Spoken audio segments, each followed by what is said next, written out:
Hello, heroes and dreamers. I am Peaches, your host today on Campbell's Corner.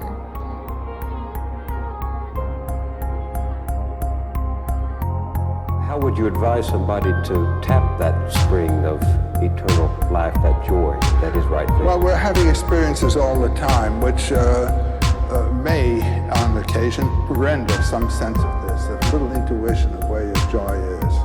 Grab it. No one can tell you what it's going to be. I mean, you've got to learn to recognize your own depths. Welcome back. We're in our whatever number episode this is, but we're talking about unicorns, and what better person to have with me than my guest. I'm Amanda Drukars.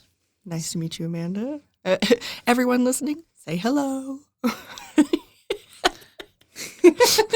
But yeah, so we're talking about unicorns, and I mean, I can already tell that, we haven't met before, but Yeah.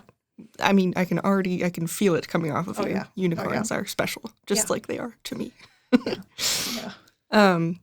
So I'm just gonna get us kicked off and All right. started. Let's So go. We're traveling across the seas to China. Okay. We're going to talk about the Chinese qilin, which in popular culture recently was featured in the newest Harry Potter and the Fantastic Beasts movie. I haven't gotten to see that one yet. It was okay. It was better than the second one, but still not great, in my opinion. Yeah. Once I saw the first one, I was just like, do I really want to waste my time? I mean, the first one was pretty good. I mean, I thought that it had a good balance between like, hey, let's talk about fun creatures and remember nostalgia and all this other stuff and da-da. So, and I liked that. But then the second one, I was like, what's happening? I'm so confused. There's no middle act. There's what? Or maybe it's all middle act and there was no rising tension. I don't know. I was blah. Who knows? But so we're talking about the qilin. Okay. And a qilin, or kirin in Japanese, I think, but a qilin is very non-traditional in terms of like what we think of as unicorns. European unicorn. Yes. And there are, like South African unicorns and Indian unicorns and stuff like that, and they have the single unicorn, or the horn, unicorn horn. How many times can we say unicorn in one sentence? The unicorn had one horn, and the unicorn had, I don't know. The unicorn's horn was held at a 90-degree angle. And we were talking about math earlier. Yeah, it's we just were. still on the brain. We were. Anyways, but the qilin is very much non-traditional. It sometimes it's depicted as having one horn, sometimes it's depicted as having two or three. It totally depends. Majority of the pictures that I saw was very much two, and it's kind of like a chimera-y thing, less like I said, quote unquote, the traditional unicorn, and more chimera. Yeah. I lost my train of thought. Oh, but The wonderful, wonderful notes. all right. So the qilin features predominantly in it's how do I put it? The qilin is a mythological creature that is one of the four lords of the mythological creatures.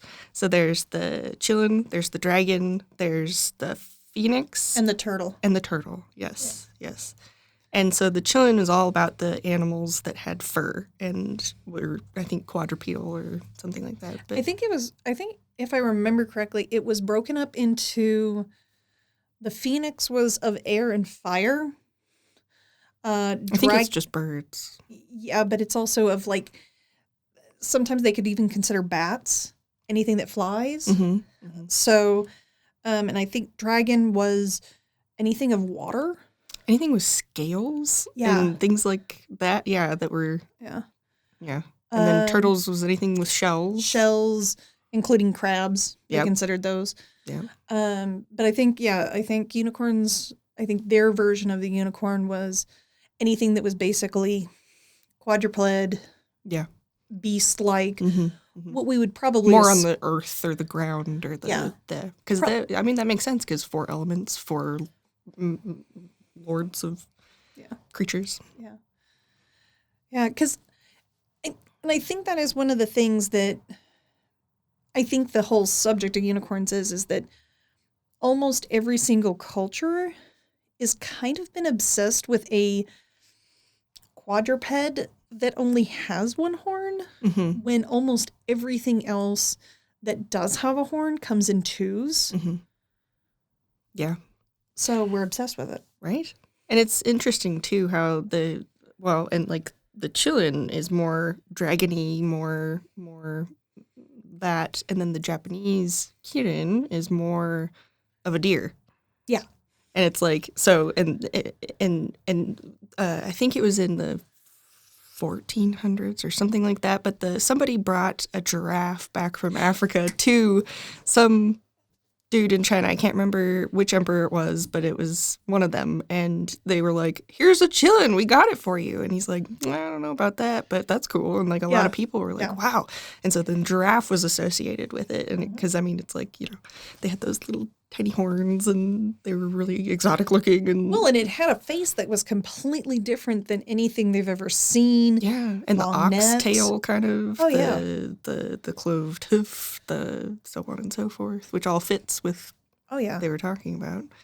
Same thing with like where it's like, oh, it's a rhino. It's like that's a unicorn, and a lot of people were like, no, I mean that's the unicorn, or a donkey with one horn, or something like that. But then, but it's interesting where, I mean, like you said, there's a unicorn everywhere. There's always unicorns. Well, and I think that's a lot of mythical creatures are universal. And we, depending on where we're at, we're going to look at what's around us and match it to what we understand. And I think that's one of the things that is hard to pinpoint where like unicorns come from was it something real way back when we were all basically hunter-gatherers and it was something that was seen? Or was it chimera-like?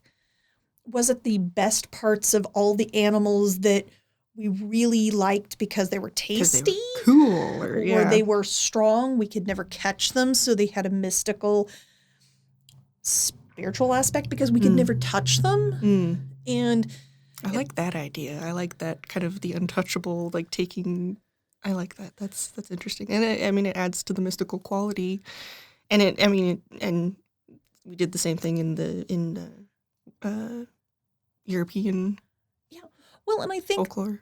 Well, and I think there's a concept kind of skipping but coming back is dragons. There's some concepts that dragons are the things that humans are afraid of. Okay? They're scaly, they're clawed like a big cat. They have teeth, and they have things of whatever predator that would have eaten us. Because we're not afraid of dying as much as being consumed. Ooh, yeah. Okay, so if you look at unicorn lore, most unicorn lore has this untouchable, the unachievable, the innocent, the pure. The pure, there you go, yeah. The untouched. And I think that's a part of why we really get gravitating towards that kind of symbology. Is this is a creature that has, it's not your donkey, it's not your horse, it's not the deer you're hunting, and it's something that can fight you but doesn't. It represents something greater than like the violence. It represents like in European folklore, like with King Arthur, like the unicorn was in King Arthur's adventures all the time. And I mean, and that was because it was so heavily Christian, so heavily, Well, because a lot of people associated unicorns with Christ. Okay, it was that purity, it was that elevated, unachievable beauty. and their purity of it. But it was also kind of dangerous because unicorns are supposed to be dangerous. All of the legends of unicorns of any kind, they're dangerous. Yeah, they don't want to fight, like you said, but they will if they absolutely have Right. to. In the defense of justice, in the defense of innocence, in the defense of good. Mind you, I'm not very good with names, and especially names that are not vocabulary that I've been born into, but I can't remember which one it was, but I think it was an Asian legend that one of their unicorns were judges. They could actually see into the heart of somebody. That's the chillin'. Yeah. Yeah, they are prophetic. They can see exactly into who you are as a person, and then that's how the emperor was chosen. That's how that's where Confucius was born. Yes. Because a chillin' was like, I cough up a jade tablet that says all this, like he's gonna come, like he's arriving, blah blah blah, and it's like A king without a kingdom, I think, or something like that. The greatest king that will ever be. or something. I can't remember the exact, but yeah. High elevation for this one woman who just goes, oh, okay. And I think that is something that a lot of the unicorn legends have, is they are, I think even maybe even the same Keelan, is that they never walked and wouldn't even step on an ant. Yes, they did not step on blades of grass, for they did not want to harm anything. They would step on the air, and they would step on, I don't even know if water was, I don't even know if water was one that they could step on, but yeah, never stepped on anything because they didn't want to hurt it. They didn't want to. Well, and it would give that same experience of that, again, it's high. It's elevated. And I think that, Do you think it's like almost like a goal, almost like we always had the idea, like King Arthur had the goal of the purity of the unicorn to aspire to, and the emperor had the wise chillin' to aspire to. Do you think it is kind of tied with that, like that idea, or? I think in a way it is. Because humanity doesn't always walk in a straight line. We kind of walk backwards and forwards, and we scatter around. So for some, it would be a goal. But it's also in the concept that we look back and we see that we are no longer walking in that same purity. Especially with European culture, is that we didn't have that. We were born with sin, because most of your medieval history, we're guilty before we're even born. That's super true. And you talking is making me think of the Green Knight and his journey, and just like what a tale. And it's kind of depressing, but I mean it's really depressing, but yeah, it's interesting. But I think it's also a way to explore, what does innocence and purity mean? Because here is this creature that has all the characteristics, even wherever you pick them up. These are the characteristics of an animal that can flee us or fillet us. And it chooses not to. Yeah. And it chooses not to. It has all of the weapons, and it doesn't. And all we have ever done in any of these stories, I've tried to kill it. Yeah. Even where the emperor, I believe there's one story where somebody tried to kill it, and I believe they did kill it in one of the legends. I think to get the horn. To get the horn. Yeah. Yeah. And of course, if it was one of the representatives of the four elements, the four lords, you just killed a lord. But it kind of also shows that humanity has a tendency to take what is beautiful and sacred and crush it to make something so they don't get poisoned, or to use the bones to make medicine, or to use it for dowsing, using it for our own tools. We're taking something that has nothing against us and we destroy it. And that is, I think, where the purity is a warning. Not only something to achieve, but it's a warning. Is here is this thing that has not done anything but good to us. And all we want to do is take its horn because somebody might poison us in a party. And of course, it's also the concept of using magic from animal parts. It's, who knows, maybe the unicorn in each culture was literally a recipe for Something. I mean, yeah, the legend of the horn being this great panacea or whatever that people sought after. I mean, people would pay a lot of money just for a horn that, was up. Come from a narwhal? Yeah. Or from a rhino or from something else, a deer or whatever. But yeah, they would, for sure. Well, and it's not just the past. It's right now. Yeah, that is very true. That is right now. So I think that's one of the reasons the unicorn has existed in all cultures, is because it's replaying the same story of something that is pure, but we're destroying it. But I think it's also kind of like, it's a self-examination of our own thoughts and feelings. Yeah.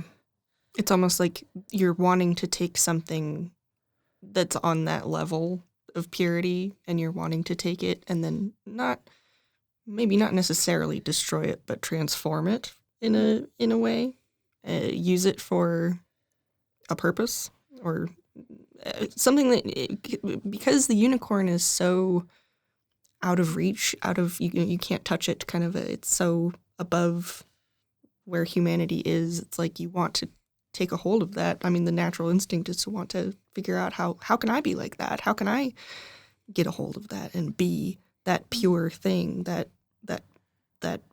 epitome of magic? And yeah. Well, and I kind of see unicorns as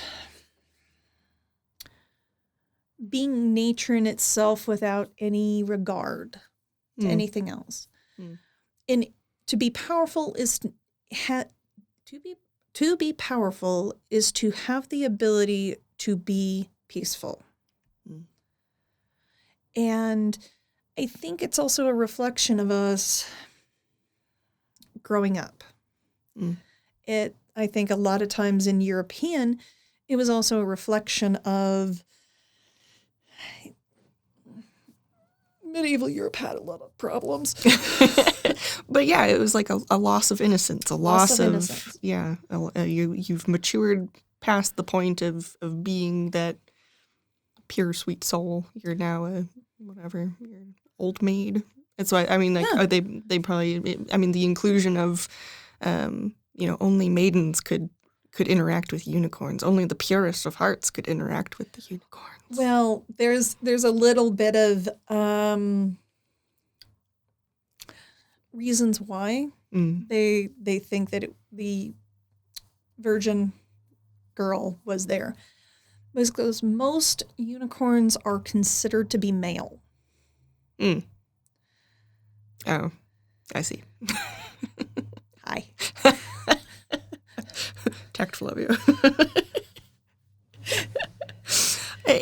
It's interesting. I mean, and okay, so you say the maidens, and I instantly I'm going to pop culture now because it's just immediately where my mind went, and we've already we've we've locked eyes and we've bonded over this. The Last Unicorn. Oh, yes. Oh my goodness. And how, like, that one, Molly Grew. Molly Grew, yes. Molly Grew, and when she sees the unicorn and she just breaks down and she just, how dare you come to me now? And I didn't even realize what was happening when I was younger. I was just like, oh, she just loves the unicorn so much. And I mean, like, duh, like, it's a unicorn. If I saw a unicorn, I'd be freaking out too. But then it was when I grew up and then I read the books and I was like, oh, that's what she meant. That's devastating. Oh, yeah, she had you could pick up that she's been used, abused, and put up wet. Yes. You know, she has had a rough life and she's just tried to get by every single day. And here's the thing that I love about that book, love about the movie, is that it is, I don't know how the guy, a male, a human, white, Caucasian male, actually wrote this book.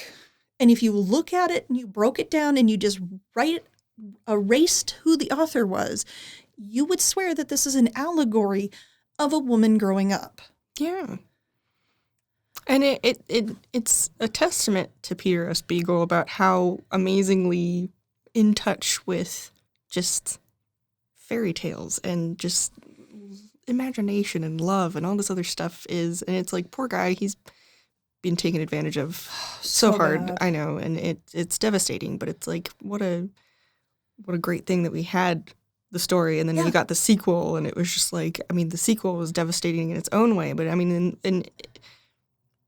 like I totally agree with you about the first book was totally an allegory for a girl growing up, and then the second one was about just coming to terms with the choices that you've made, because in the first book, it's almost like she has been.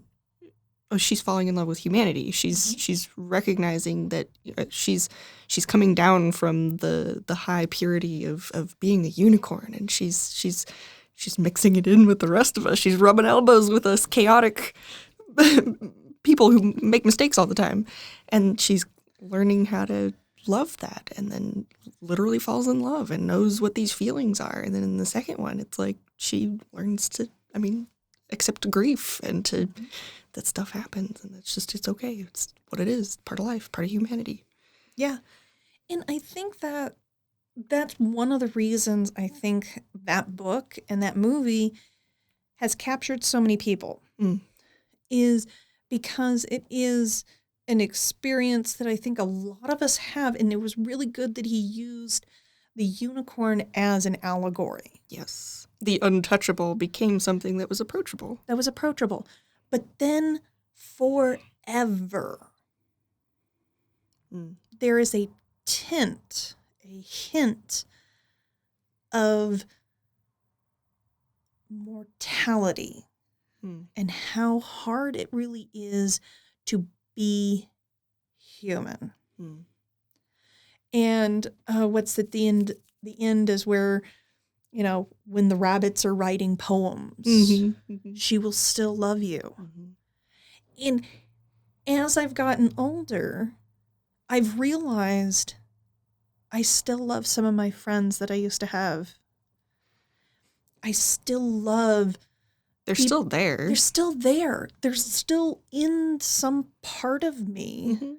And it doesn't matter if when I'm old and knock-kneed and my fingers look like the harpy's claws. Yeah, you can look back fondly and be like, I loved them. I loved that point in my life. They gave me such a great gift of, laughter, love, friendship, so on and so forth. But I think that's where the allegory comes into that not only are we experiencing with our memories, we're experiencing what it is to be pure. Because I think sometimes our memories, sometimes our recollections, probably it wasn't as good as we think it was. It was not as fun. I have my rose-tinted glasses on. But that's what we think purity is. And I think that is why I applaud him as a writer to change the unicorn into a female. Because it was... a female changing in different stages. Mm-hmm. And a lot of times we give men credit for that ability to change and also change the world. Mm-hmm. But here was this female character that was changing fundamentally. Mm-hmm. And then we come back to not only did she change, but she changed everybody around her. Yes. But it wasn't... Schmendrick the Magician, Molly Grew, everybody else. But it wasn't through violence. And we're coming back around to it wasn't violence. She did stand up to the Red Bull. But she didn't attack. She stood her ground. She was like, no, like, you're not going to bully me into going into the water or all this other stuff. Or even the harpy, like, she was like, don't run. Don't, if, you know, the only way we're going to get away is if we calmly leave and just let it do its business. Well, and I think that's where, like, you were commenting on that they're basically, it's like somebody just cut different animals up and sewed them together. Oh, the chimera. Chimera, thank you. So the chimera is, I think, like one horn. Besides the one horn, it's a deer. Yeah. It's a deer. It's a goat. It's also got a lion's tail and a horse's mane. So these are animals that, when we were hunters and gatherers, they killed us. They killed us in numbers. And here is this thing that chooses not to. And I wish that we would understand and read allegories better. Because every time we read them, we're going to find something different. I'm currently rereading The Last Unicorn. Nice. And I am getting so many more things out of it again. Right? It's always good to revisit the things and have your... Well, and it's almost like he revisited the unicorn, the idea of the unicorn, and subverted the expectations of what stories had told. Oh, yeah. All about... I mean, like you said, it's no longer a male. It's a girl. It's no longer just this amazingly untouchable creature of good and purity and whatnot. It's learning how to be with humanity. And then so it's almost the same thing with the chimera. It's like they took the idea of all these things that were, you know, went bump in the night and got us, and subverted the expectation of like, hey, let's take all the parts that we like about it, and now let's make it into this thing that's amazing. And well, and you know, it's kind of like different cultures are utilizing the animals in their area that they felt were mystical, magical, had temperaments or special magical abilities, and they piecemealed them together. Okay. Or powerful, I guess. I mean, in a sense, powerful. I think it would probably be like having tea, herbal tea. Yeah. You know, you want a little bit of this because it clears the sinuses, a little bit of this because it, breaks up the mucus in the chest. And you add these things together. That's interesting. I like, yeah. Mythology is just tea or lasagna. That's it. That's our hashtag. Hashtag mythology is tea, or hashtag mythology is lasagna. Perfect. Or pizza because you could just throw everything on there, just throw it in the oven for a while, pull it back out, and somebody's going to eat it. Love it. Okay, hashtag mythology is pizza, hashtag mythology is lasagna, hashtag mythology is a dip, or chili. Oh, we could do chili, yeah. Okay. But it's anything that we just mishmash together. Yeah. And, I think, like, especially the medieval unicorn, is it was white. Okay. In white, I think white really came back for purity. Yeah, as a color, it's very representative of... Is mainly from Rome. Romans were really obsessed with white, the color of white. Like white clothes, white animals.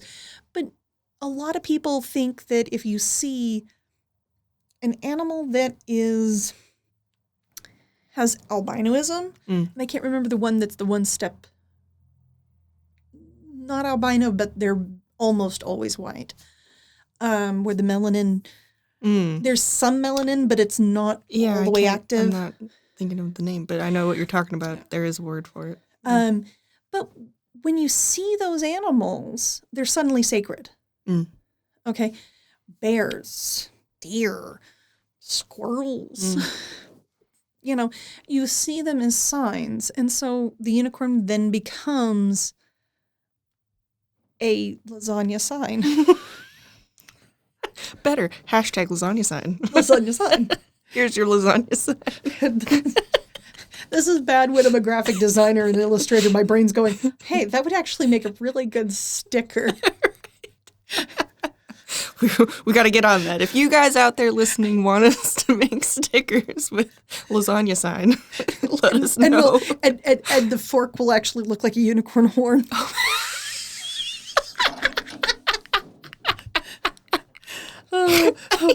I don't think we should have gotten together. This is perfect. And this is exactly the right spot to end our episode because this has been a fantastic conversation. I couldn't have asked for any better. I love this. I love unicorns. Hashtag lasagna sign.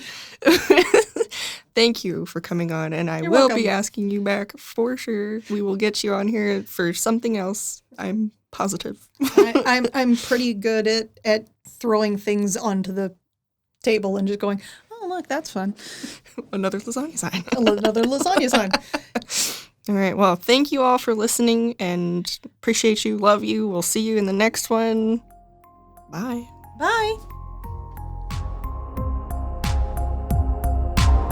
This chapter of Campbell's Corner was brought to you by the Possibilities Podcast platform.